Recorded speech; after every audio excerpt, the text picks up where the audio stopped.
Okay, awesome. It's recording. All right. Okay. I'm going to just share my screen and let me know if you see it or not. Okay. Just give me 1 second so I can figure out how this can be done. Okay. Can you see my Yes. slides? Okay. Awesome. All right. So the first thing, like we said, tell me your story. Like what got you into henna? What makes you so passionate about it? Who are you? Like where are you from? Like give me all the details. Okay, so my henna origin story is pretty interesting. So ever since my first memories are like when I was 6, and ever since then I've been like obsessed with like body art and tattoos, and obviously you can't get tattoos that young. Yeah. So I always like drawing myself and like highlight like everything. It was really bad. When I was 15, I was at a store. And this is going to sound like kind of scary, but I saw a cone just like on the shelf. And so I bought it because I didn't know back then. And I instantly became addicted to it. I only bought the cones, like 2 cones there. And then I have like a really research brain. So as soon as I had my hands on it, I started researching it. I got like obsessed with it. Mm-hmm. On myself and my friends and everything. I started making my own paste, and this was when I was 15. So I kind of did it like on and off. I was also going to college at that time, so I didn't do it a whole lot just because I was really busy with like school and stuff. Yeah. And then I went to the 4-year university, and I didn't do it as often. So I graduated 2 years ago, and I've just been, I work in a IVF lab, so I do in vitro fertilization. Oh wow. Oh Yeah, wow. Oh my God, that's so amazing. I make a lot of embryos there, so that's Oh my God. Wow. Okay. yeah. But my I picked up henna again, so I've kind of been on and off for like 8 years now. But I picked up like really serious again in around October, and so I hadn't done it in like a year. Uh-huh. Somebody just asked me to do it for them, and I had like cones in the freezer, so I was like, yeah, sure. And then I got really into it, and then I'm like really ambitious, so then I was like, well, you know what, screw this, I'm just going to start a henna business. I've thought about it for a while, and there isn't like a huge henna presence in my area. Okay. So I was like, well, let's just do this. And plus, I don't like having a lot of free time, and so I was like, this is going to be great when I'm not at work. I can like Oh my God. It's like I'm looking in the mirror right now because I'm like this major workaholic. And if I have any free time, it's like I'm constantly going to be thinking, okay, how can I use this time productively? Yeah. It's like, yeah, so I volunteer too. So I volunteer, and then I do like my job, and then I work out a lot, and I'm training for a couple races again, and like all of the thing. And then I hang out with my husband and stuff, and like self-care and all that. So I have like a schedule of like, okay, it's like 8 o'clock. It's time to like take care of yourself and like hang out with Travis and like things.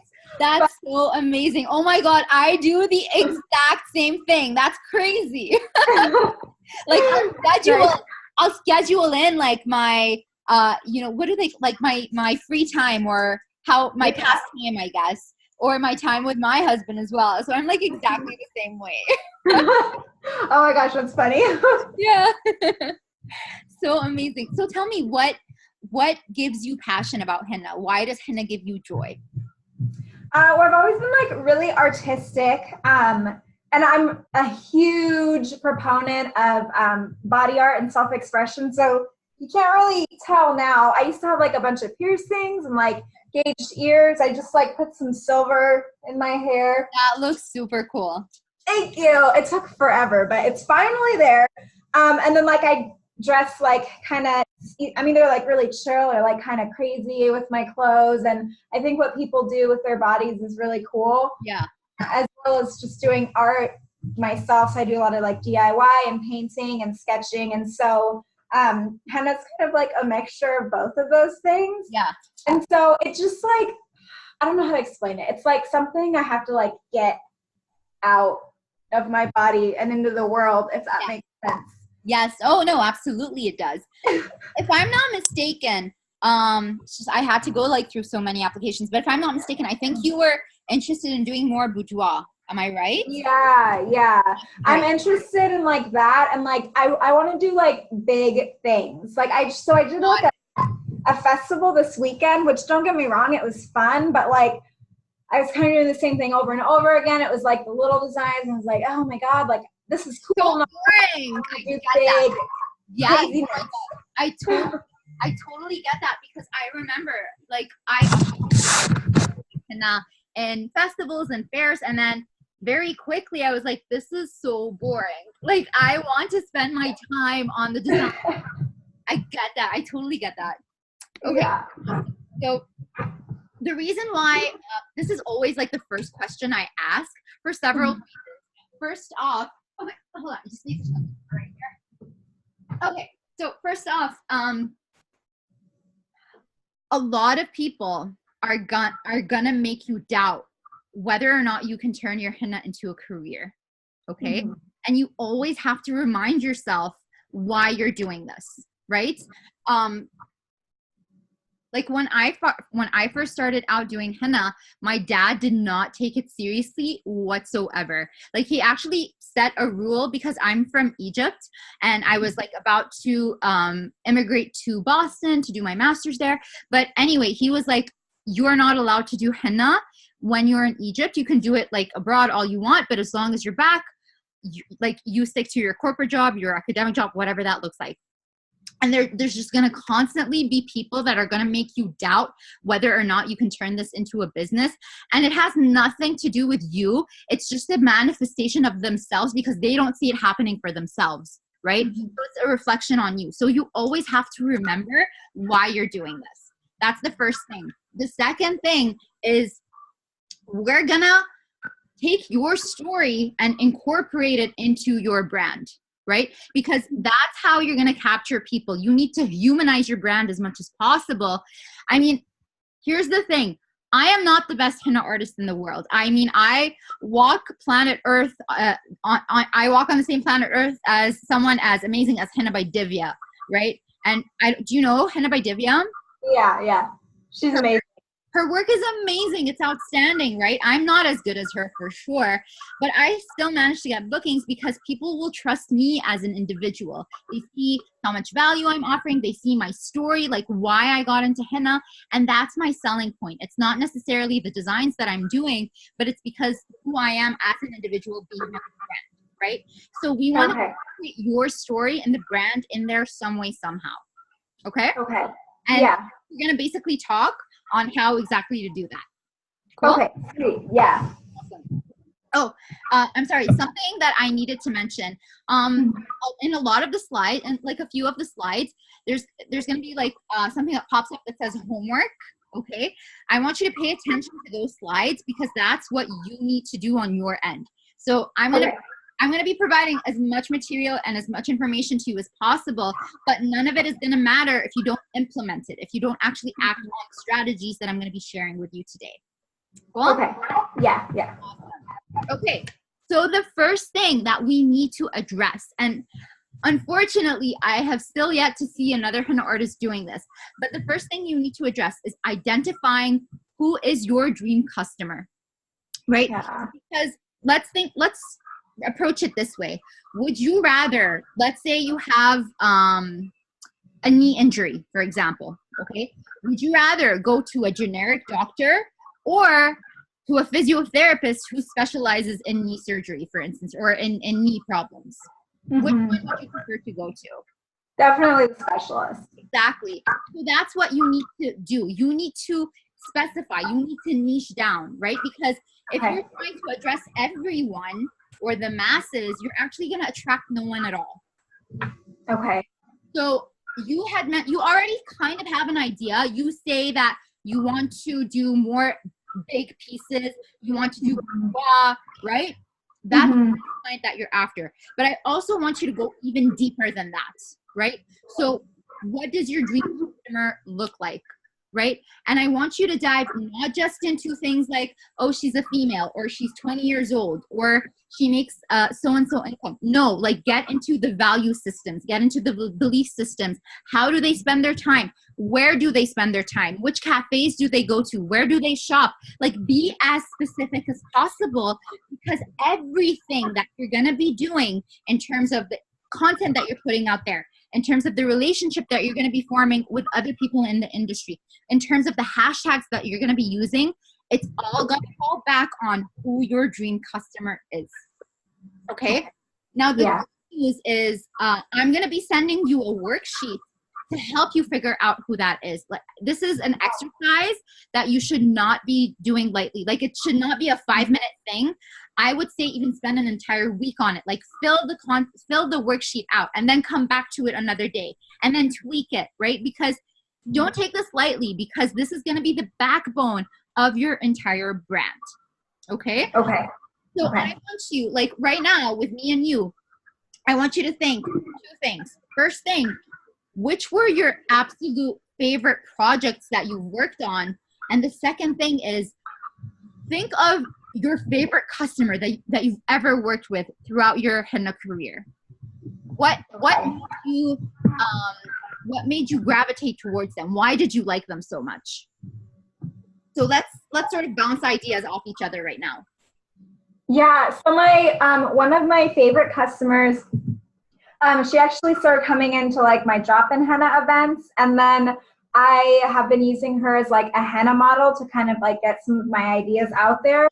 And so what I love about her is she's very like herself. Like, this is how she is, this is how it's gonna be, and she's not gonna apologize for that at all. And I think that's really great, like really authentic. We have really good conversations together. And the other thing is that like most of her pieces have been my favorite, just because she'll give me like an idea. For example, she really wanted like the triple moon symbol. Okay. Like, I love the blazers. Can you put that in there? And I'm like, well, hell yeah, I can. You know, let's put like the symbol in the middle for like the full moon, you know, like great. And so like, I really like how when someone will give me an idea. There was a piece I did recently that was actually one of my favorites. It was just like a hand design. And she was like, I don't really know what I want. And I was like, okay, well, that's, you know, why I'm here. Can you tell me a few things about yourself? And she was really into like astrology, and she was an Aries. So I like her constellation, and then I just did like some floral motifs around it, just kind of like based off of like the vibe I got from her personality. I just talked to her for a little bit. And I thought that was like really great. I really love doing like those intuitive pieces. Those ones are almost always going to be my favorites. Yeah. Yeah, that's like a really big thing for me. I hate doing the same thing over and over again. Like, it's been done once, it doesn't need to happen again, in my opinion. I completely agree. And, you know, this was a very big reason why I stopped doing festivals and I stopped doing like Sangeet parties, you know, the Mindy parties for the wedding. I stopped doing them. They're so boring. They don't exploit any of my creativity, right? But anyway, I'm super happy that you sort of have an idea of what that looks like for you. However, if you want to get more into boudoir henna, for instance, I'm pretty sure you follow Jinkis. God, I forgot her Instagram handle. She's based in Russia. Yes. Yeah. You know her. Okay. Is that the kind of pieces that you want to work on more? Oh, yeah. Yeah, for sure. Perfect. I did. I don't have a lot of, so the reason I got into that is my cousin, she does boudoir photography. And I did a couple pieces like a long time ago, like in high school. Yeah. And they were kind of boudoir-y, and I really like those. But I really like the way that they look, and like making something unique for the placement on the body. Yes. Like, that's something that I am really passionate about, that I really want to do. Amazing. And I feel like this really hits a lot of like the milestones that you want to achieve. Like, you want to do big pieces, you want to be able to be creative, and you want to do more things that sort of empowers, I guess, other people. I'm guessing. I don't know. Yeah, for sure. That's a big deal. I've always like, throughout my life, I've like started clubs, volunteering. I'm always like, you go girl, do your thing. So amazing. So amazing. And I feel like it actually works pretty well for you because you're already in an environment where you're working with a lot of women who want to feel more confidently about themselves, and who you're working with like an array of women, I'm sure. I'd definitely be interested in something like this. So that's a very big thing. We'll catch up on it a bit later on how you can sort of merge the two things. But basically, I still need you to go even more specific than that. So I don't want you to just be targeting any women of any age. Be very specific. Are you targeting women who lack body image issues, right? You want women of all different sizes because you want that message of body image empowerment, for instance. Or do you want to target women who are sort of more bohemian, hippie inspired, that always emit the message of self-love, for instance? Or do you want to target women who are a little bit more bourgeois, who love, who shop at Victoria's Secret and they only buy high-end products, for instance? So that's what I mean. Like, be so specific that no detail is overturned. Okay. Yeah. Everything is going to be based on who your customer profile, on what your customer profile is. Okay. Good? Yeah. Yeah. Awesome. So when I send you that worksheet, just make sure to fill that out. And if you need an extra set of eyes, you can always like DM me or email me, and I'd be happy to help you figure out who that is. Okay. Take your time with it. No rush. Okay. The more you take your time, the better, because you're going to be able to figure it out even better and better. Okay. Cool. Thank you. No worries. Okay. Second thing is I want you to sort of look at these two images, right? Or these two Instagram feeds, and tell me if you had just landed on on these two Instagram accounts, which are you more likely to follow? The right one. Why? It's just easier to look at, I guess. Okay. Oh, it like is more appealing. Okay. Why is it more appealing? I think, so I do like the color scheme. I feel like it's easier for me to kind of like look at each image, whereas with the other ones, I kind of have to adjust like between each image. Yes. And I think that the pictures look really nice. Like there's similar editing throughout each picture. Exactly. That makes it like easier for me to kind of digest. Absolutely. Everything you're saying is 100% correct. And that's what we need to do with your Instagram feed, right? So yeah. Your work is beautiful, but we want to translate it in a way that people are sort of engaged or hooked into it, right? By either creating a visual theme or editing all your photos the same way or balancing out your photos in a specific way. Okay. That's what I mean, because that's that's what's going to gravitate people towards your Instagram accounts. Okay. And like at the very end of the session, we're going to go through your Instagram account. I'm going to give you little tips of how you can balance out your feed so that it creates a visual theme rather than one-off images all on its own. So that's okay. Sorry, go ahead. I had a few questions because I've read your resources on your site, and I do. So I just got Instagram in like January or okay.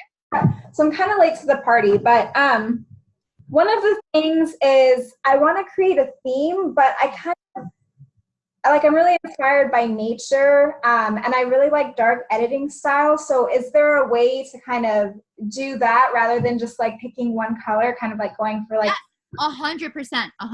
Okay, cool. So here's something. Why don't you, I just literally also created like a personal Instagram account, literally like last week. So go to it. It's at Nadine Daff. Actually, you'll find it. If you go to the Henna Project bio, you'll find it there. Oh, okay. On your Instagram bio? Yeah, in my Instagram bio, you'll find it there. And just click on Nadine Daff, okay? And you'll see I don't have a specific color, but it's because of the editing style is very consistent. And you'll find that I always have a plant in there somehow, since you were talking about plants, right? Oh, okay. Plants in there somehow, subtly. It doesn't even have to be like super obvious. And it doesn't have to be in every single photo. But because I created it in a way, like I balanced the photos out in a way that it still looks cohesive. right? Okay. You don't have to do it. You don't have to do it like my henna project account where it's like I'm honing in on one single color and that color is seen in every single photo. You don't have to do it that way. But if you have you were saying like a plant, be sure to include that plant in as many photos as possible. And for the images that don't have plants, just balance it out so that it still looks cohesive, right? Okay. And if your editing style is more like a darker tone, be sure to incorporate that same editing style in each and every single photo. Okay. Okay. Another thing that I would say is, let me actually look through your Instagram account real quick. Okay.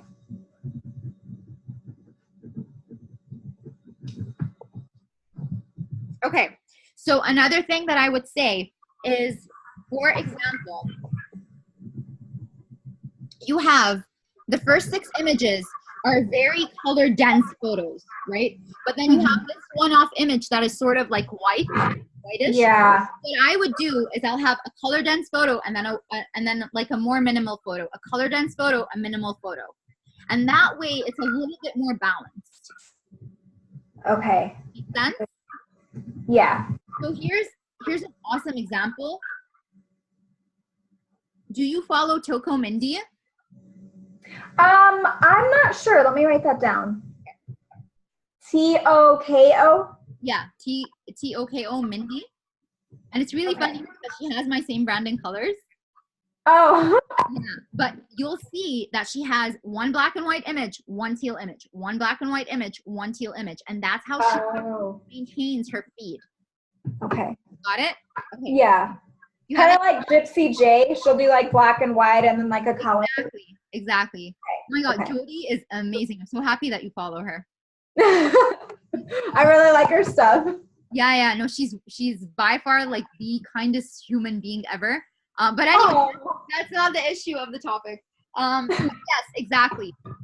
So just another thing I would say that you can do is go through the Instagram accounts that you really like, photography wise. I'm not talking design wise. I'm not talking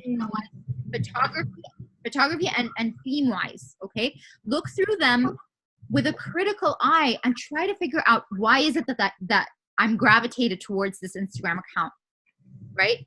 That should actually be a general rule of thumb for you. Like when I'm on Instagram, when I'm scrolling, I'm not just mindlessly scrolling. I'm always constantly looking through a critical eye. Like for instance, if I'm scrolling and I stopped my scroll to give like a double take on an image, I'll figure out, why did I stop? What is it about this image that made me stop? Okay. Because that way you're going to be able to create better content yourself. Okay. All right. So here is the thing. You don't need a business. You need a brand, right? Because when you have a brand, if you shift your target market, if you shift your positioning, it's not going to matter. You're still going to have a loyal tribe. So I'm going to give you an example. Initially, I wasn't teaching henna for artists. I wasn't teaching Instagram. I wasn't doing any of this stuff, right? I used to do brides. I used to do private appointments. That was my main focus. But when I shifted into online education, when I shifted into teaching other henna artists, I didn't lose followers. I didn't lose people from my email list. I didn't lose any momentum because I created a brand, right? I'm not just a random henna artist who is just going to go to a henna event. I created a brand that is going to attract people, that is going to offer value to people. I mean, that's probably why you follow me, right? Because I'm providing a lot of free content out there that can be useful to you, right? And I'm sure that my brand is sort of integrated with all platforms. So my website, my account, my Instagram account, my Facebook account. I used to have a YouTube channel. Don't check it out. It's horrible. But they're all very integrated with each other. That they all look very similar, right? And they all sort of address in helping people and providing valuable information, right? So that's what I mean by you need to have a brand. So in your case, you want to do boudoir henna, for instance. So your Instagram account, I don't know if you have any other platforms or not, but your Instagram account needs to capture boudoir.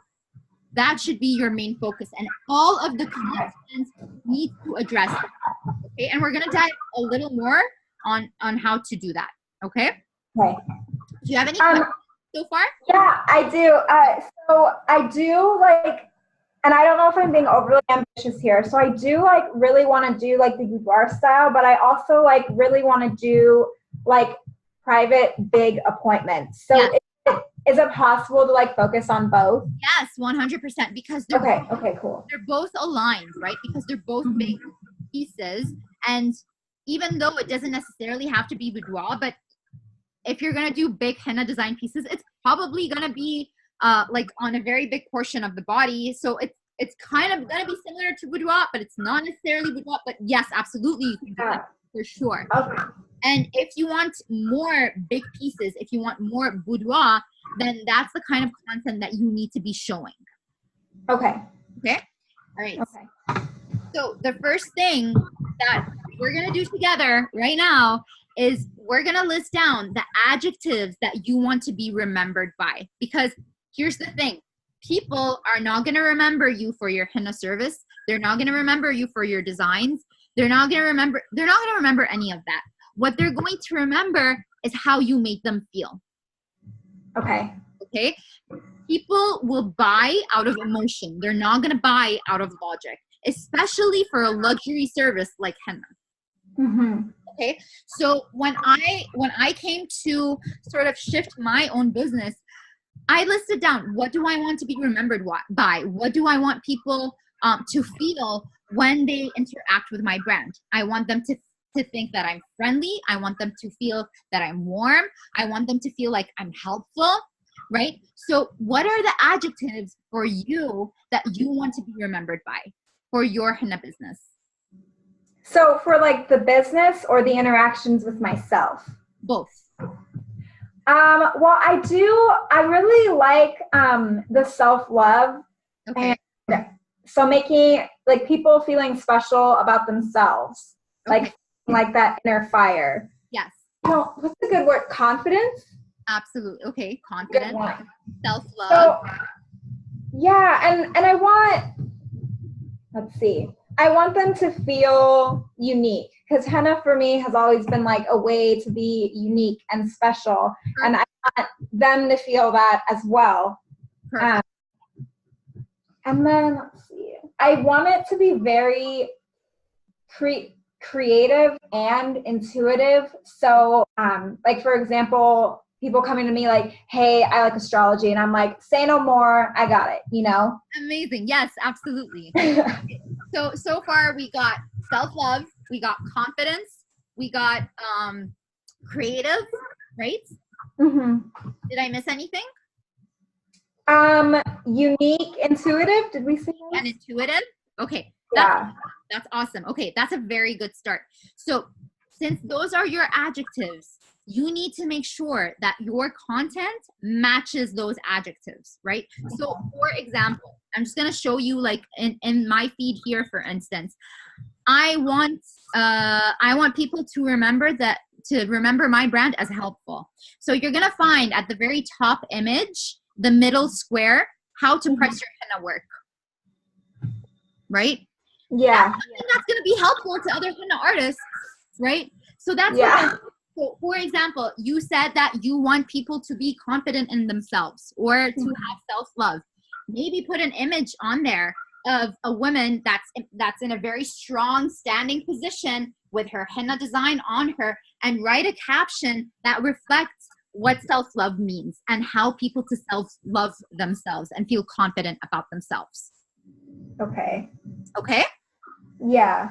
Okay. Do you have any questions about this? I don't think so at this point. I'm taking notes, so I'll remember. Yeah, no problem. By the way, I'm gonna be sending you this. So if you want to rewatch it again and take notes then, and sort of like, it's completely up to you. You can totally take notes now, but totally up to you. Yeah, you're still gonna get this straight to your inbox. Okay, sweet. Awesome. Okay. Oh, actually, I did just think of something. Sure. Like in terms of content. Yeah. So now that we're talking, now I'm like thinking more about these things. Yeah. I have like a lot of nature kind of like to spice up the picture, so it's not just like my hand or something. Yeah. And then I did post a few of like some of my hikes, and my thought process behind that is when I go hiking, I always get like a ton of new ideas for art. Yeah. And you should totally talk about that on your feed. Okay, so that is a good thing to be like. Yes. Oh my God. We're actually gonna talk more about that. Like what okay. you post. Yeah, we're gonna talk more about that. Don't worry. Okay, awesome. I got you covered. Okay. So basically, everything that I'm telling you so far is because you need to create a visual story, right? We don't want this to be one-off images. We want all the images to make sense together in the same way that it makes sense alone, right? So if you my feed, for instance, you can take a picture completely on its own, but if you put it back in the feed, it still makes sense, right? That's what your visual story needs. From your feed, from the first 9 photos that I see in your feed, I need to instantly know who are you talking to? Who are you trying to attract, right? So right now, your images, everything I say is completely with love, okay? I know. I appreciate it. All right. I know it needs work. So your work is beautiful. I love your designs. However, right now what I'm seeing is like a hand, and then I'm seeing a random photo of you, which is awesome. I want you to share more images of you, and we're going to talk a little bit more about that later. And then I see like your setup. So it's very sporadic. Like, I don't understand. Who is your target market? Who are you talking to, right? So that's what I mean. You need to have a visual story. Kind of think like the Meryl Streep in The Devil Wears Prada, right? If it's not gonna if that content piece is not gonna go through her, it means it's not a content piece worth sharing yet. Okay. All right. So we already talked about your adjectives. Okay. So this is the question that you were asking me earlier. So this is what I do with my Instagram feed. I have 5 categories that I am sure is always reflected in the first 9 photos that you see in my feed.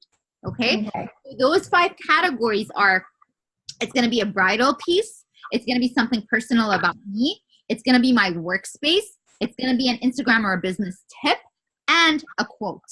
All right? So I'm sure that every single time, for instance, I don't have enough content, or I want to make sure that my content is sort of balanced out, I will share 1 image per category in the first 9 photos that you see every single time, because this helps build your visual story, first of all, and second of all, it keeps people interested.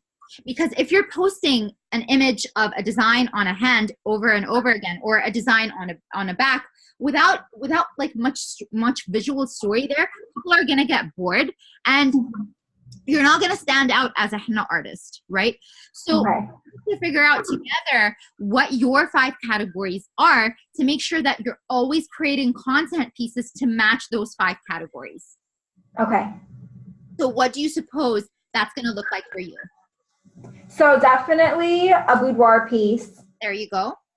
That's one. And then I want to like, I call it like a private appointment. And by that, I mean like the bigger intuitive pieces. Awesome. That's number 2. Okay. And then I really, private appointment. Okay.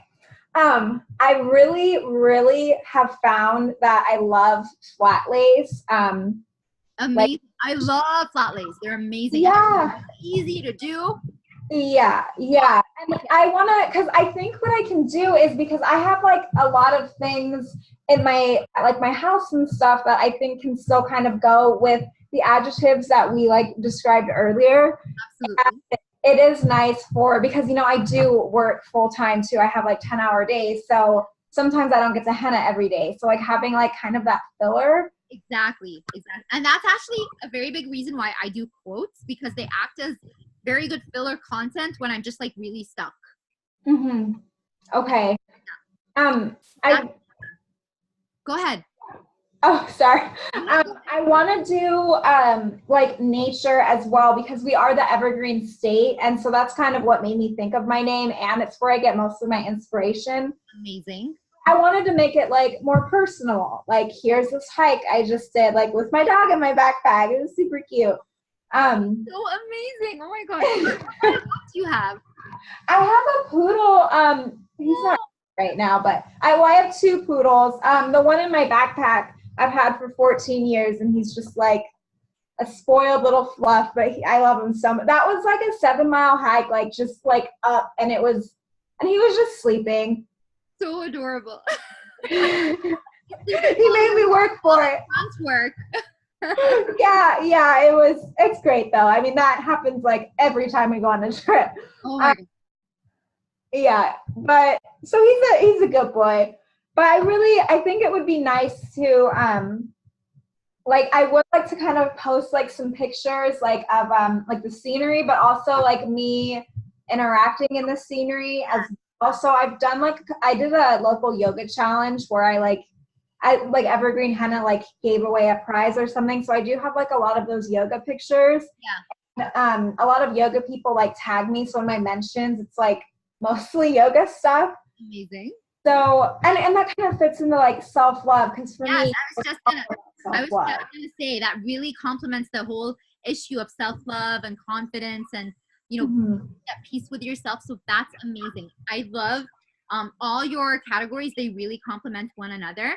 Just make sure to balance it out, right? So you don't want 2 yoga images, for instance, next to each other, or 2 pieces next to each other. Just space them out in a way to still make it engaging and interesting. Okay. And I do a lot of what I've been doing lately, because I've only been at business since like the end of January. Most of my events have been like drop-in henna or like the festival pieces. So I don't post all of those just because I'm like, I don't like feel much for this design. And but there's some that you actually shouldn't. If you want to do less of that work, then you shouldn't be posting it on your social, like on your Instagram account at all. Okay. But I do enjoy doing like the intuitive hand designs or arm or like whatever they give me. What about like posting things like that and just making a big deal about the intuitiveness behind it? So what I would say is for me personally, I can never grab good photos if I'm at a festival or at a fair, for sure. There's always a big lineup. That's one thing. The other thing, even if there isn't a lineup, people are always in a rush, right? They're not going to take their time with you in order for you to grab that nice photo.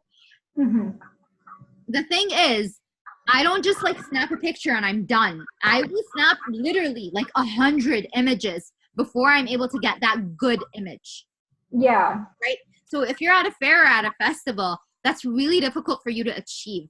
So what I would do instead is post that in your stories, right? Stories.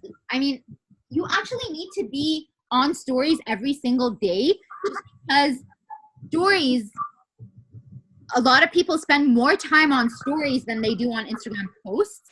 And another thing is, if you're constantly popping up in their feed, you are creating a memory of yourself in their brain, right? Like, I mean, for instance, Coca-Cola and McDonald's, they don't need to advertise.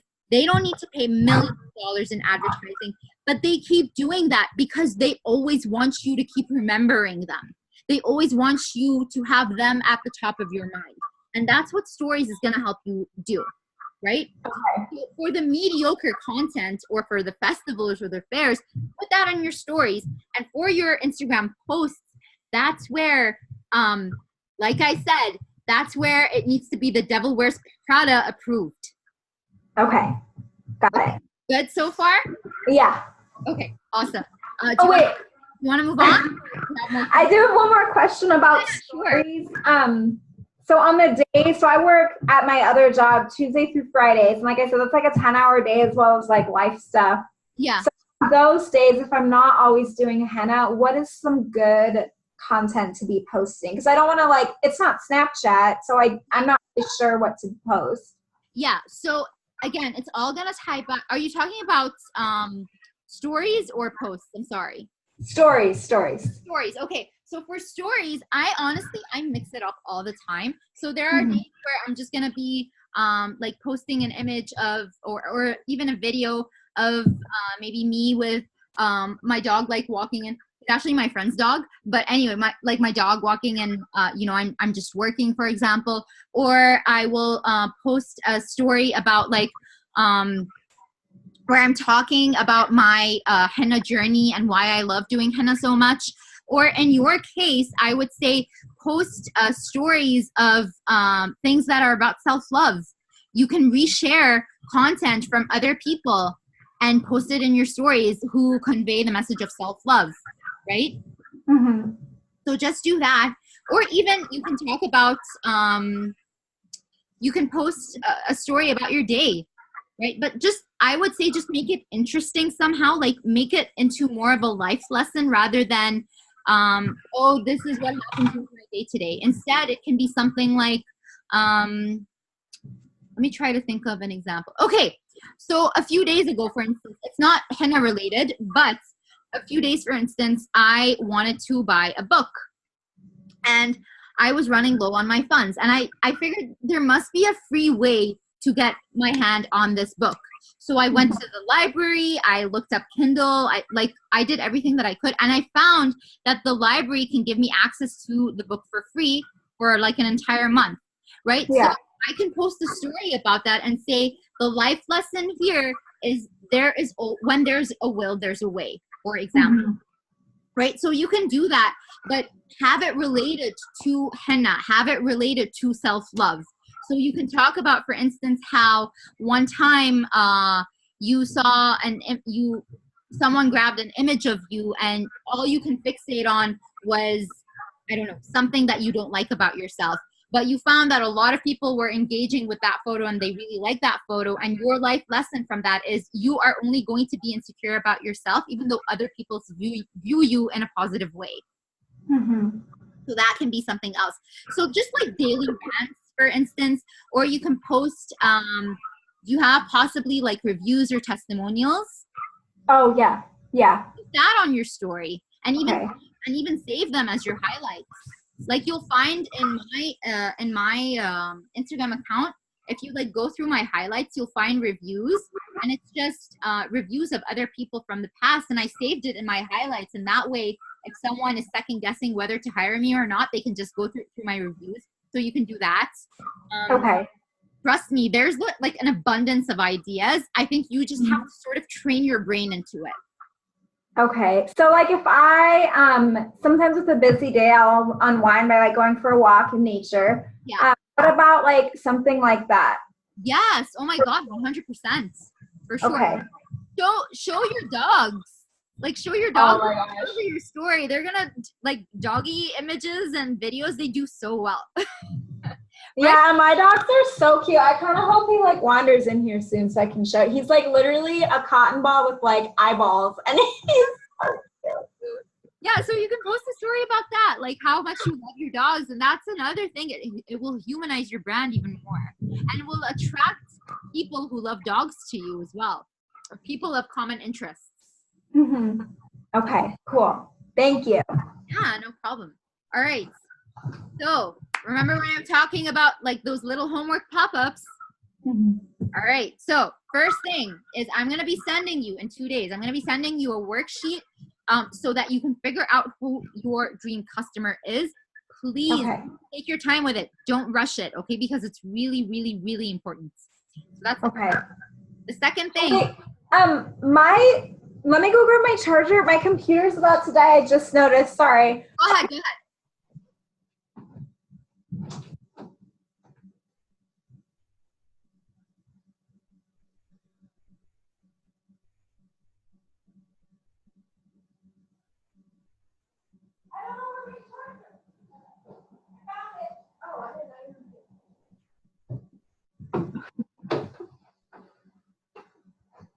Sorry. No worries.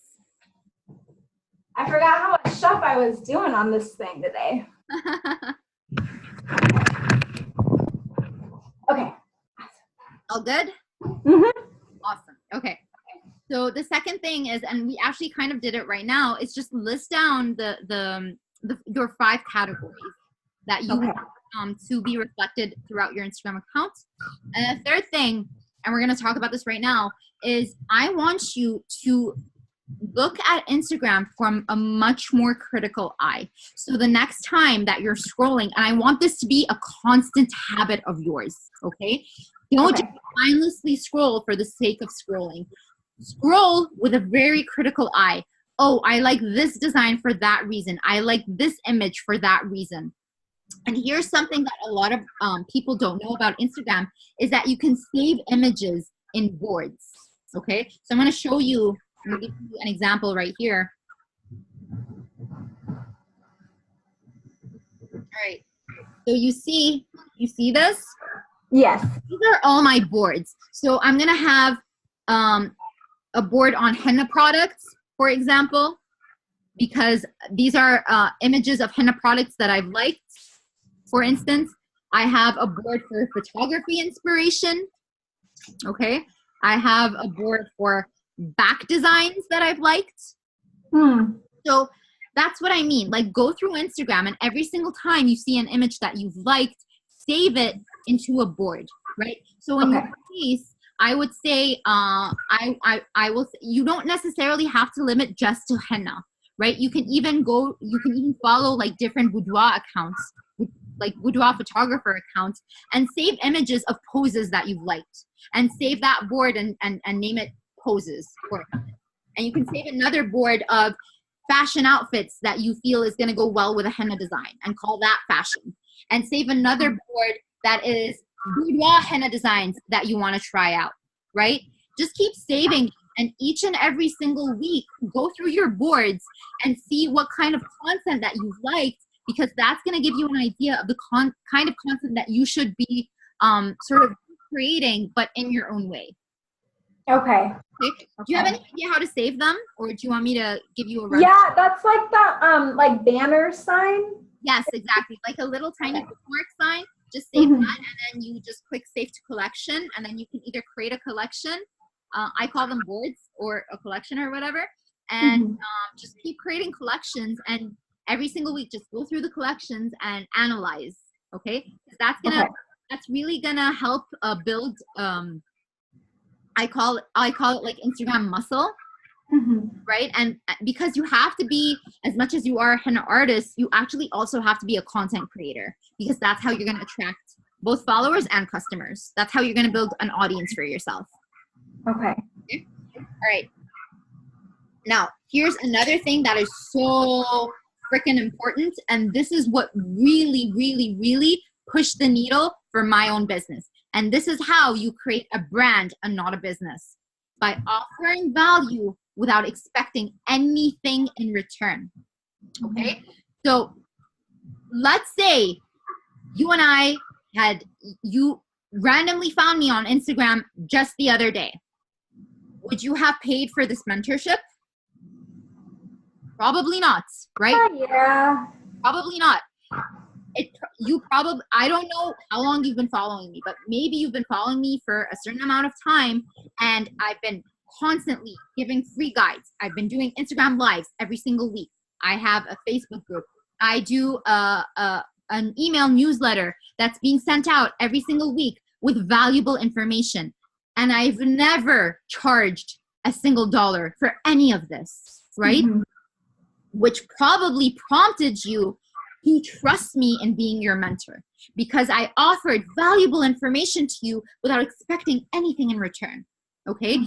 That's what you need to be doing for your dream customer. Okay.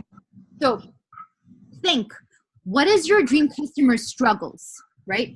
For you, actually, before we dive into you, I'll give you like my own example from the past when I was doing South Asian brides, right? My dream customer was a South Asian bride from an affluent background who appreciated tradition, who appreciated quality, who loves her family. So what is a problem that a South Asian bride would have? Wedding planning is stressful. Weddings are very expensive. They constantly have to be chasing after vendors. Those are struggles that these brides have. So how can I fill in the gap? How can I be the solution to their problems? I can either create a guide that they can download for free that helps them with their wedding planning, for instance, like a checklist that's just going to help them with their wedding planning. Or I can create like also another guide on, for instance, vendors within the Toronto area, either makeup artists, hairstylists, wedding planners, and I'll divide it up into like who they are, how they can get in touch with them, what their websites are, what their contact information is. And that way they download the guide and they will start to trust me. They will start to see me as an authority figure within the industry, right? Mm-hmm. That's, people will only purchase from you if they trust you. And that's how you build that trust. Okay. So in your case, you want to do more big pieces or you want to do more boudoir henna. Okay. So what are the things that your dream customer might be facing? They might be facing the issue of they don't feel confidently about themselves. They always feel insecure. What other issue do they probably don't know, for instance, how to dress in order to feel more empowered. So you need to be filling in that gap, right? So in your case, probably one thing that you can do is, let me think. You can do like a little challenge, for instance, daily affirmations on how to self-love yourself, for instance. Right? And then every single, like, let's say it's a 5-day challenge, for instance, and then day 1, you're going to send them an email, right? With, I don't know, positive affirmation. Day 2, you're going to tell them today, what you're going to do is you're going to go look in the mirror and you're going to say one positive thing about yourself. Day 3, you get what I mean? So figure out a way to fill in that hole. So for you, because you want women to feel more empowered, you want women, that's where the gap is. Women don't feel confident. They feel very insecure about themselves. How can you fill in that gap to make them more confident and to make them more secure? Okay. And obviously this is a lot of work. I can't tell you. I've been offering free content for like a whole year before ever charging. Okay, because you need to build trust. For me, it looked a little bit differently because henna artists, they don't necessarily take henna craft that seriously and they're not willing to put money down to invest in themselves. So that's why it took me longer. For you, it might look differently. It might take a shorter span of time, but you always have to be filling in that gap. You always have to be the solution to the problems that they're having. Okay. Okay? Yeah. All going to be in that worksheet that I'm going to send you. So I don't want you to worry too much about it. Okay? Okay. And for something like that, because I am very invested in growing my business and doing all of these things, but I want to make sure that I'm focusing on one thing, mastering that. Okay, let's add another thing, master that. So we kind of like master all these things. Yes. Would you recommend, because from what we're talking about, it seems like it would be best to kind of start with like my categories, my brand, my adjectives, and like making that a priority. Okay, great. I got that figured out. Now let's offer content to fill in these voids for my ideal customer. Yeah. Is that something that you think can work for my situation? Yeah, absolutely. So here's what I would do if I were in your shoes. Now I'm not sure, maybe you have content pieces already of boudoir. I don't know. But what I would do is I would figure out all the strategy, all the theory of what I'm telling you right now. And I know it's going to be a little bit boring, but it's so important. Like when you fill out the worksheets, when you come back to it over and over again, come back, rewatch this video, because every single time you're going to learn something new. Okay? Okay. Because we're only human after all. Our brain is not going to process each and every single piece of information, right? And you only learn by repetition. Exactly the same way with henna, right? You probably didn't instinctively know how to hold a cone. You probably didn't know instinctively how to draw a good henna design. It took a lot of practice, right? This is the exact same thing. So just hone down, double down on the strategies. And at the same time, what I would do if I were in your shoes, I will devote 2 or 3 days during the month, 3 days straight for content creation purposes only. So come to you. You were telling me that you have your cousin is a boudoir photographer. Collaborate with her. Tell her, I'm willing to offer your clients free henna, completely free of charge, for your next a couple of photo sessions. And that way, you are spreading the word that you're offering henna services for boudoir purposes, and you are getting content that you can share within your own page. Okay. Does that make sense? Yeah. And did I answer your question? What? Did I answer your question? Was that your question?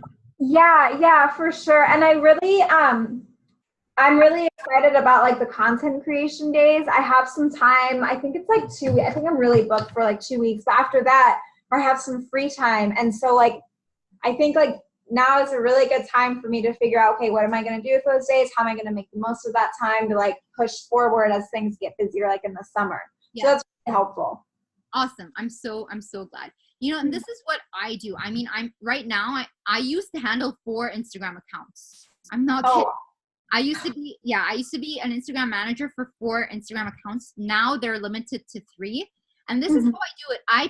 I batch my work, right? So all the images that you see on my Instagram account, I don't post, I plan them way in advance. I plan 2 to 3 days for content creation purposes, right? Not all of the images you see in there are clients. A lot of the stuff are things that I did at home as a way to grab clients in. So I'll devote 3 days purely for content creation purposes. I'll batch that. So I'm going to make sure that I'm hitting all my categories. So I know that I need content pieces for bridal. I know I need content pieces for myself. I need images for myself, for example. And I'll plan those during the 3 days. And then the next day, I will plan 1 month worth of Instagram content. I'll plan like every single day. I know what image is going out on what day with the caption, with the hashtags. That way, you're not constantly chasing the hamster wheel of content creation. Okay. Does that make sense? Yeah, it does. Okay, good. And there's a very awesome app, and it's for free. It's called Plan. I have that. Awesome. Very good. Use it, okay? Okay. It's seriously amazing. And it will help you balance out your Instagram. So what I usually do is, because they have a click and drag option, you know it, yeah? Yeah. So I'll usually like click and drag to see, okay, what would my Instagram feed look like if I have this image here or that image there? And just it helps you create that nice balance. Okay, cool. Awesome. Okay. So we talked about this. People only purchase from those who they trust. Okay, here's another thing that also will really, really, really push the needle for you. You have to constantly be engaging on the platform, okay? You have to always be commenting. You have to always be liking. You have to always be interacting, because the more you do that, the more people are going to sort of want to return the favor. Okay. I'm going to tell you exactly how to do this. There's a very, very specific strategy, okay? So before we get into that, I want to talk about hashtags, okay? Hashtags are so important, and they're very underutilized, or they're misused, okay? So hashtags, they work in 2 ways. First, there's the active approach, where someone is going on Instagram actively looking for a henna artist, okay? Or there's the passive way, where the Instagram algorithm will sort of place your content in front of specific people who they think are going to be interested in your account. And that's usually managed through hashtags, right? So for example, I follow a lot of photographers who do like couple photography. I love those images.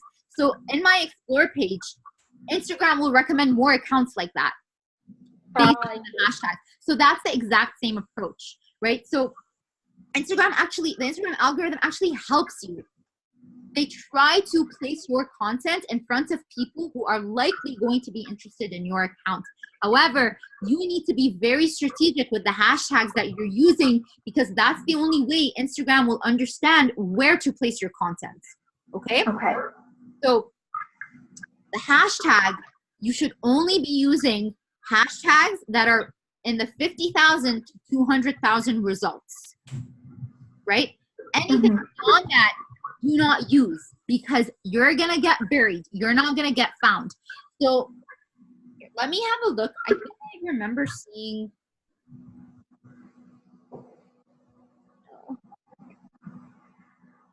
Okay. So, for example, in one of your images, you use the hashtag Windy Design, right? That hashtag has 450,000 results. That's not going to get you found, right? Okay. Another hashtag you're using, henna artist, it has 1.1 million results. That's not going to get you either. Yeah. Right? Okay. You need to be very mindful of the hashtags that you're using. So I'm not sure, did you get a chance to download like the free Instagram hashtags guide that I have? I did, and I thought that I saw some where it's like 1 to 3 with like the really big limit, and then you have more of these focused ones, and then you have your local ones. Yes, exactly. So you get a total of, you can use a total of 30 hashtags per image, okay? Mm-hmm. You need to mix up those hashtags based on something that's local, something that is industry specific, and something that is complementary of your own business. And I'll explain. So for instance, something that's local. Maybe you can write, where are you based, you said? I'm in Tri-Cities, Washington. Where? It's actually, I'm technically in Richland, Washington. Washington State? Yeah. Okay. God, that would have been, because I'm actually going to DC next month. It would be so awesome to see you. Oh. Yeah. Have you been there before? Yeah, my mom lives there, so I visit every year. Oh, cool. Yeah. But anyway, so you need to target hashtags that are city specific to your area. So I would say hashtag Washington, for example, hashtag, what is your city again? I'm sorry. What is it called? I'm in Richland, but it's a really nice setup because we're called the Tri-Cities. So we have Richland, Kennewick, and Pasco, and they're like all right next to each other. Okay. All right. So I would use, you can choose whichever one, either Washington henna or Richland henna, whatever that looks like for you. But just pair your city with your profession. That's one thing. Another thing is you want to be using hashtags that your dream customer will be using, not your peers. So if you're using hashtags like hashtag natural henna or hashtag henna paste or hashtag henna stain, your target audience is not using that hashtag. Your peers are. Like I'm probably using it because I'm a henna artist. Other henna artists might be using it, but you don't want to attract henna artists. You want to attract customers, right? So your customers, that's why I'm telling you, you need to figure out, what do your customers do in their free time? Where do they hang out? Because that will help you indicate the kind of hashtags you should be using. Okay. Another thing is use hashtags that are complementary of your business. So for instance, like when I was targeting South Asian brides, I will use hashtag Toronto hairstylist, hashtag Toronto makeup artist, hashtag Toronto Indian wedding, because you want when these people are actively looking for vendors, or they're actively looking for a specific can't talk, for a specific service, I will pop up. I am relevant to them, right? So in your case, you can use, I'm not sure boudoir photography, how much it yields. Let's see. How do you spell boudoir? Boudioir. Okay, got it. Okay. All right. So, for instance,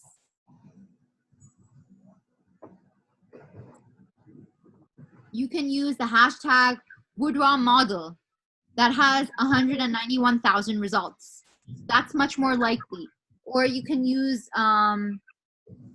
boudoir makeup that has 28,000 results, right? So that's what I mean. Like, figure out a hashtag that is complimentary of your own business and hashtags that your dream customer would be using, not your colleagues, not your peers or your competition. Okay. You're gonna get found. Okay. Cool. Would you still use some of like the industry ones as well? How do you mean? Like what? Like, well, rather than like henna artist, like floral henna, I think that one's like kind of lower, like some of those as well, like henna this, henna that. There's nothing wrong with that, but like at best, it's going to get you found by other accounts and it can get you a little bit more followers.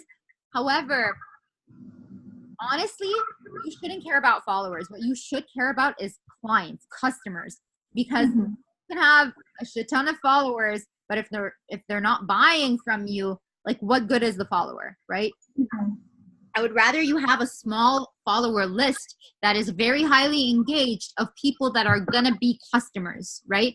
So the hashtag, like hashtag floral henna, yes, I would say you can use it. Just use it very sparingly. But I would rather you use a stronger hashtag that's more likely to land you a client. Okay. Make sense? Yeah, yeah. And one of the things, so like, sometimes I use the hashtag henna tattoo, which kind of makes me cringe, but when I talk to people. Don't. Hashtag henna tattoo, I think, also has like 1 million results. Oh, it does? Okay. Yeah. So don't use any hashtag that goes beyond 200,000 results. Okay. That as like a general rule of thumb. Okay. Okay, awesome. All right. Now, another thing that you should be using, remember how we were talking about you should be engaging constantly? This is something I do every single day without fail. And I know you're going to cringe right now, but trust me, this is really, really, really effective. Okay? Okay. From my hashtag list, I will target one hashtag every single day, and I will leave from 50 to 100 comments on people who are using that same hashtag. Okay? So, for instance, let's say you're going to target hashtag boudoir model, for instance, right? And you're going to go to, here, let me show you. A bit more effective that way. Boudoir model. Okay. So as we said, it generates 191,000 results. And then you're going to click recent. You see these two buttons, top and recent. And then you're just going to go through these images and leave a comment on each and every single photo. But here's the thing. You should leave genuine comments. So for instance, in this image right here, I'm going to say, oh my God, I love your boudoir attire. Where did you get it from? Or I love the black bra. Like, say something that is specific to the photo because you don't want to be perceived as someone who's spamming or a bot. It needs to be genuine accounts. Genuine comments, because that's how you get the conversation started. And what this technique does is that every single time you leave a comment on someone's account, they will get a notification. And by human nature, they're going to come check out your account. Because they're curious, oh, who is this person? Like, what do they do? Right? Yeah. So you probably have done it yourself in the past. Probably someone left a comment and you're like, who's this person? And then you go to right? So this technique guarantees more eyeballs on your Instagram accounts. Okay. So do this every single day. Have this like a second to nature for you. Have this like a habit for you on your Instagram downtime. Okay. Do you do a different like hashtag every day or like focus on like 7 a week? No, I target one hashtag, different hashtags every single day. And the reason that is because if you're using the same hashtag every single day, you're likely going to comment on the same accounts over and over and over again. Right? You want to diversify it. Oh, and here's what I remembered I was going to say.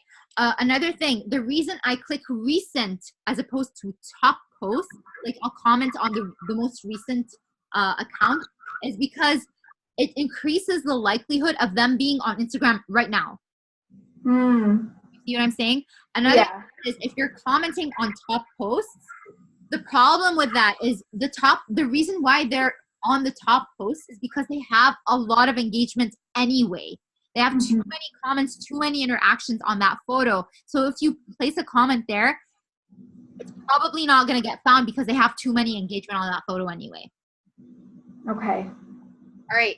Like interacting with local Tri-Cities, like we have something called Board in Tri-Cities. That's a hashtag that's pretty big for this area. So definitely use it. Definitely. Yes. Okay. Definitely use it.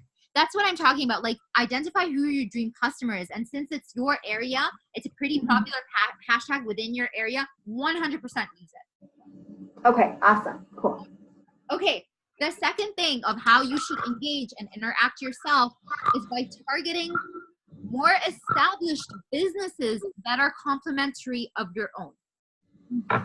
So here's an example. When I used to do South Asian brides, I found a store that's literally a 20-minute walk from me. Like, bonus points if it's nearby your area. I found a 20-minute store, a 20-minute walk store from where I live. And it was a fashion designer who specializes in Indian bridal wedding wear. And her prices are premium. So that's exactly the kind of customer that I was after, right? Mm-hmm. So this is what I did. I followed her Instagram account, and every single time someone left a comment on one of her photos, I'll reply to their comments, right? Mm-hmm. Here's what this does. A lot of the times, so it's way easier for you to be targeting other henna artists or other businesses because their accounts is probably going to be set on public anyway because they want more people to see their account. But it's a little trickier when it comes to customers, potential customers and clients, because a lot of the times their account is going to be set to private, right? Because they're on Instagram for personal reasons. They're not on there to expand a business or whatever like us. So when you're targeting these more established businesses, you're sort of circumventing around the fact that their account is set to private. So when you comment back on their comments, again, they're going to come check your account out and probably follow you. Okay. Right? And it also helps because you're not going to scrape 4 different hashtags. You're not going to try to figure out what hashtags to use because these are your dream customers already. Mm-hmm. Make sense? Yeah. Okay. So that's what you need to do. This is your homework, okay? You need to list down. Don't worry, this is also going to be in the worksheet.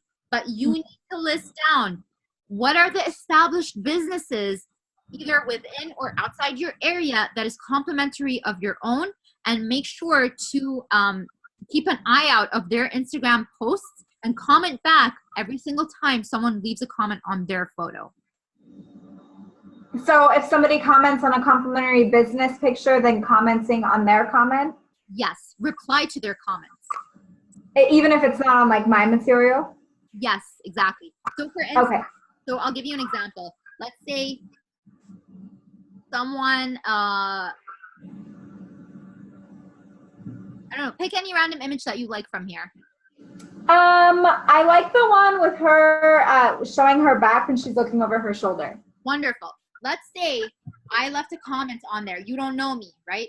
I left a comment on there. I'm like, oh my God, that dress is so gorgeous, for instance. Reply to that comment and say, I totally agree. I also love her hairstyle, for instance. That's it. Okay. All you need to do. Okay? Again, what this does is that it urges them to come check your profile out. Okay. Right? The other thing that you need to be doing is you have to geotag all your photos. You can also geotag your Insta stories. Okay. So when I say geotag, I don't mean geotag according to the location of where that photo was taken. Geotag on where your customers are going to be hanging out. So for example, there's a very, very big Indian community outside of Toronto. They're not in Toronto. They're in an area called Brampton, right? I'm not based in Brampton. The images I've taken are not in Brampton, but I make sure I geotag Brampton because I know that's where the majority of potential customers are going to be at. So you need to be doing the same. Figure out where your customers hang out at and geotag that location. Okay.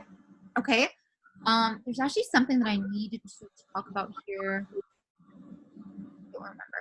Anyway, another thing is you can also use hashtags in your Insta stories as well.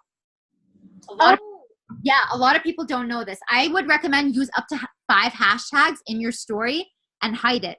You can even hide it. So the way to do that, here, let me show you how. So that people don't think that you're spammy as well. Mm-hmm. Right? So, okay. So let's say I'm posting this image on my story. I don't know if you can see or not. Yeah, a little. Yeah? Mm-hmm. Let me choose another image that's a little more pleasant.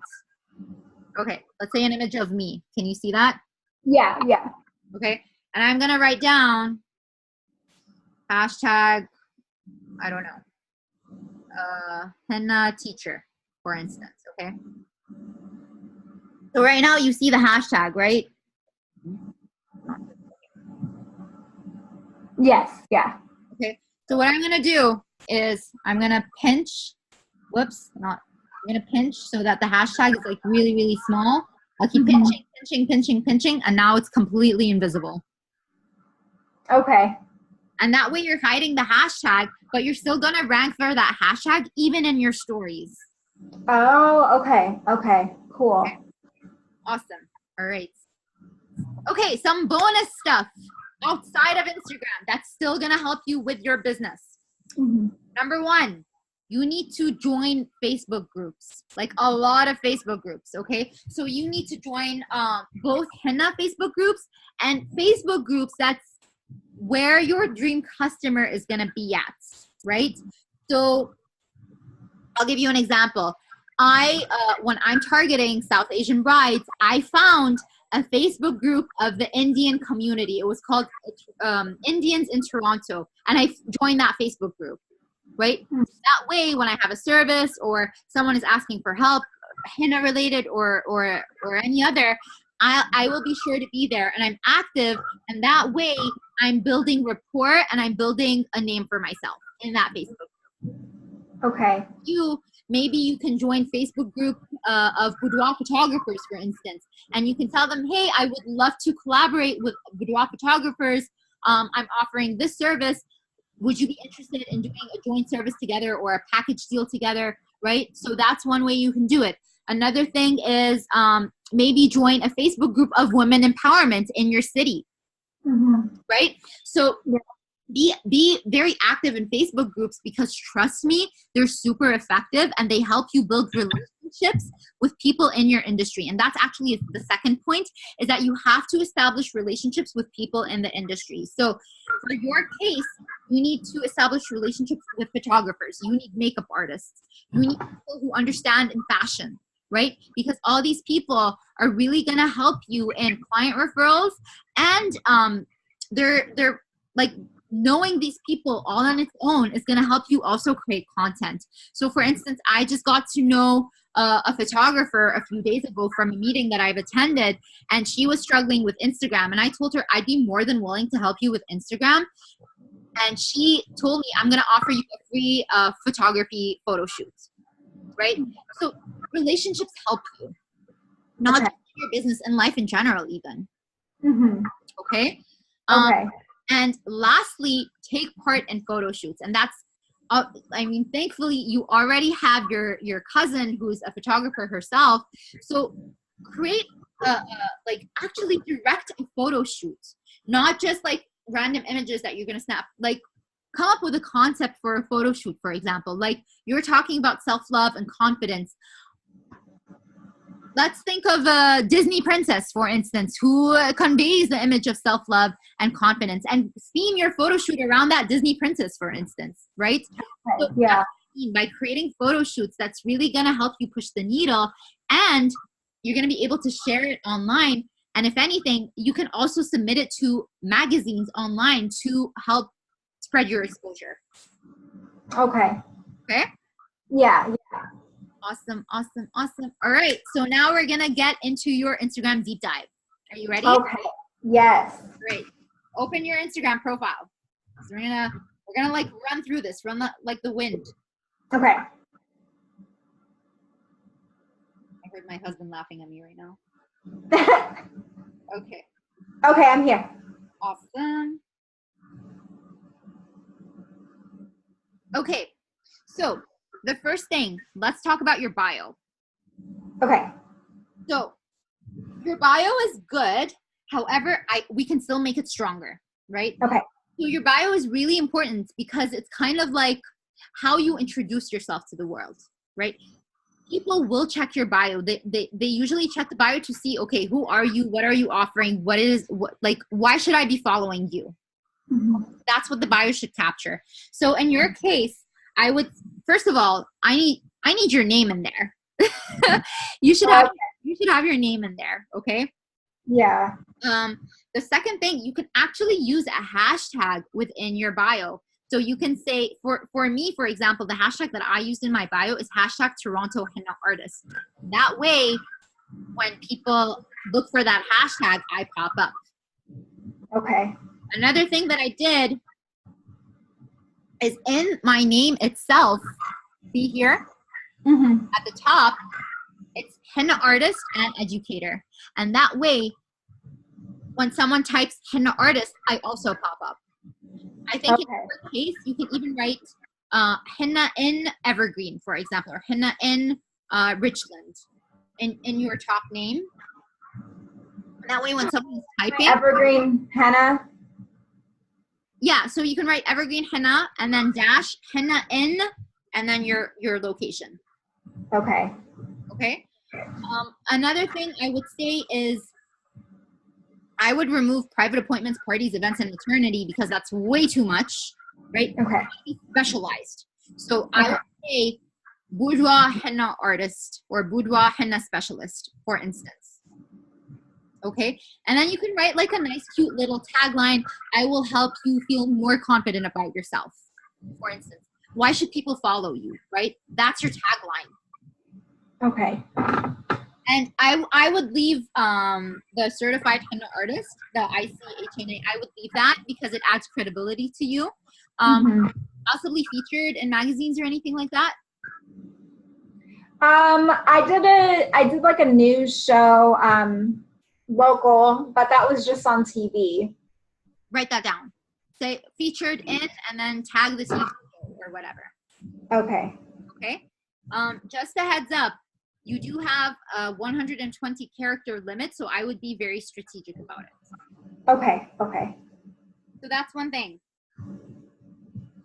Okay, another thing we already talked about, like your categories and how the first 9 photos, each and every single category needs to be addressed.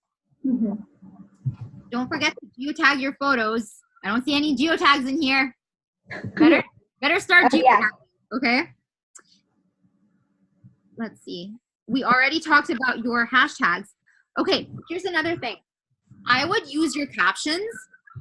So I'm really happy that you are sort of trying to create a story out of your captions. However, I would use captions a little bit more playfully and a little bit more conversationally, if that's even a word. But basically, so what I do a lot of the time in my captions is I will create like a little fun game out of it. Like, for instance, a while ago, I had posted an image of my friend's, like I had my henna hand in there and I'm like petting my friend's cat. And then I wrote in the caption, are you a dog person or a cat person? Let me know in the comments below. And that image got like 50 comments. You get what I mean? So try to be engaging in your captions. I think in your scenario, you can write a caption like, do you feel more confident about yourself when you're in full makeup? Or do you feel confident about yourself when, I don't know, when do you feel more confident about yourself? Scratch that. You can write, for instance, what is the best way that you relax and you self-care or you self-meditate? Is it A, Do you doodle in your notebook? Is it C, you sit down in a bath and relax and read a book? Or is it C? You get what I mean? So that multiple choice encourages people to actually engage. Okay. Another thing is I would show more of myself in the feed. Okay? Because that's how you are humanizing the brand. And think about it this way. When you're at like a bakery store, for example, are you more likely to buy like like bread that is seen in the refrigerator, or are you more likely to buy the bread after you've seen the baker bake and knead, and you get what I mean, and you smell, right? So that's what it means when you show yourself. You're kind of showing the behind the scenes of who it is behind this Instagram account, who it is behind this business. That there's a beating heart, there's a human being, and that's gonna leverage more human connection. Okay.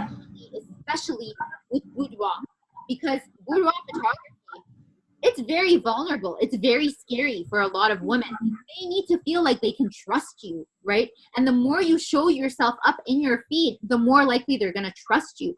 But I also recommend that you pair your images with a story. So tell us about your henna journey. Tell us about why you decided to get into boudoir, right? And that way you are sort of creating that relationship with your followers. Okay. One thing that I have to mention, I have to be completely transparent about, it's gonna take a lot of times for you to do this before it actually sticks. Okay. When I first started to do like more engaging captions and more engaging content, people didn't start to comment or engage right away. It took time. It took, I think, from like the 10th post, like the 10th time I posted, I got one comment. I'm like, oh my God, someone finally commented. Okay.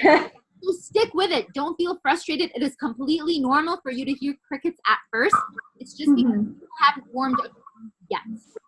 And that you engage by doing that little exercise that we were talking about, by targeting hashtags every single day, the more you engage yourself, the more engagement that you're inviting in your own page.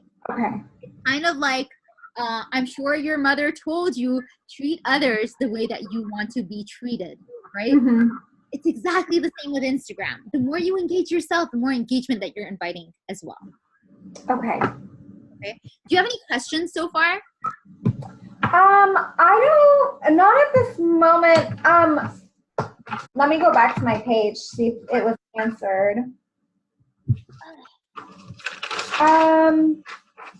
Oh, yes.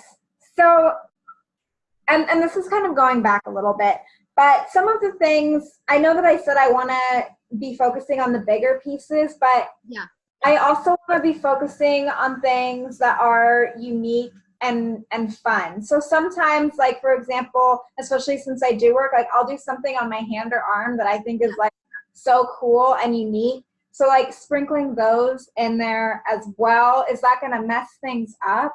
Not at all. Not at all. Yeah, no, I think that's pretty awesome. Okay, great. Yeah, and for the engaging, like with the comments, wouldn't just to kind of, so I'm not like shocking, because that is like kind of a big change for me, which I think it makes sense to do. I have been doing, so maybe like every other post being like really engaging like that, and then kind of being more engaging with all of them after a while? Or did you just start like right away? Sorry, do you mind repeating? I don't think I got what you meant. So you're talking about making engaging captions. So since I am not really doing that right now, would it be better to just kind of every other caption is very engaging? No, I would say on every single one. And I'm not saying you should create like little fun gimmicks every single caption, but what I mean is create something that either reveals something about you and about your story, or something that will actually encourage people to comment, and something that's relatable to them, right? So think about, how do you unwind on a day, or how do you self-love, or how do you self-reflect, and just include that in your captions, right? You want things that are conversational. You want it to be relatable, right? Because that's what invites people to engage. And another thing that you should also be sharing, I would say, is a lot of behind the scenes. Okay. Right? So, for instance, let's say you shared an image of a client in her, nice statuesque henna design with it's a boudoir pose, right? In the caption, tell us a story about your clients. Like, what was interesting about your client? What was the conversation that you talked about? I'll give you an exact example. It's a post that I'm going to be posting during Mother's Day. Oh, sorry.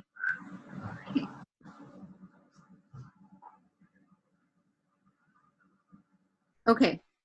This is a pretty long caption too. Okay. Here's to one of my favorite henna and most heartfelt sessions. I actually stopped taking private appointments to focus all my energy into brides. I always say specify your clientele because that's how you end up working with your dream clients. But when Sherry called me saying she wanted to gift her goddaughter, I just couldn't say no. We talked about Mary Poppins, jazz music, and the fact that little Lily wants to be an actress when she grows up. You see what I mean? So, and yeah, right here. I don't know if you can see. Yeah, the two people. Yeah, so this is like, oh, cute. Her like goddaughter. Right? So when you do this, when you share, the point of this post, for example, or of this caption, it's not necessarily to get people to comment or engage, but it's to allow potential customers to see the kind of service that I'm offering, that it's not just, a typical henna design and that's that, but we talked, we interacted, we talked about how her daughter wanted to be an actress when she grew up, right? It makes it so much more personal. You see what I'm saying? Yeah. Okay, cool. Good? Okay, awesome. Do you have any other questions at all? I probably will after I go through this. It's not like a one-off thing, right? If you have questions, you can always DM me or shoot me an email. It's what I'm here for. Like, I am here to help you through your journey throughout. This is not like a 1.5 hour session and I'm gone out of your life forever. Okay. Okay, cool. Would you like to grab a photo with me? Yeah, sure. How do I do that? I'm just gonna grab it with my phone. Oh, okay. Wait, you want to grab your doggy? Oh my gosh, she was just in here. Krios, come here. Come here, good boy. Come on. Get up here, come on. Come here. Okay. Oh my god, my heart is melting. He's so cute. What's his name? Krios. Oh, yeah. I'm gonna eat him. Okay. All right. Are you ready? Yeah. Wait. Okay. 1, 2, go. Yay! Amazing. Oh, good boy. Awesome. Okay, I'm going to share that. If that's all right with you, though. Oh yeah, totally fine. Oh. The ducky. Hello.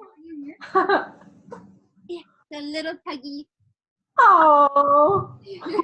I don't think you see him from how black he is. Anyway, yeah, if you have any questions, let me know. It's what I'm here for, and I will be sure to send you those worksheets and the recorded version of this in 2 days. Okay, sweet. Well, thank you so much. Yeah, no problem. Good luck with everything. I can't wait to see all the amazing work that you're gonna do.